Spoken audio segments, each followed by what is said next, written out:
केलं होतं त्यावर आपण ट्विट सुद्धा केलेला आहे. काय नेमकं म्हणायचं नाही, गृहमंत्री आणि सरकार अशा प्रवृत्तीला पाठीशी घालणार, पोचणार की कारवाई करणार, हा खरा प्रश्न आहे. जी भाषा आणि ज्या पद्धतीचं स्टेटमेंट सत्ताधारी पक्षाचे आमदार करतात, त्यावरून महाराष्ट्राला अस्थिर करून, महाराष्ट्रात दंगली घडवून, महाराष्ट्रातली सत्ता काबीज करण्यासाठी पाठवलेले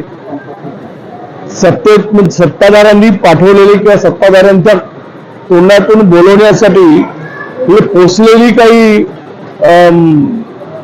ही माणसं आहेत का, पोचलेली आमदार आहेत का, यासाठी केवळ पर्टिक्युलर हेच काम या आमदारांनी बनावं आणि करावं आणि महाराष्ट्र स्थिर करावा. आता ही जर गुंडगिरीची भाषा ही असेल तर यावर कारवाई काय होणार याकडे महाराष्ट्राचं लक्ष लागलेलं आहे. आणि महाराष्ट्र पुरोगामी, महाराष्ट्रामध्ये छत्रपती शिवरायांच्या ही भाषा कधीच नव्हती. ही भाषा म्हणजे शांत असलेल्या महाराष्ट्राला आग लावण्याचा प्रकार आहे आणि हा अत्यंत घृणास्पद आणि निषेधार्ह आहे. जय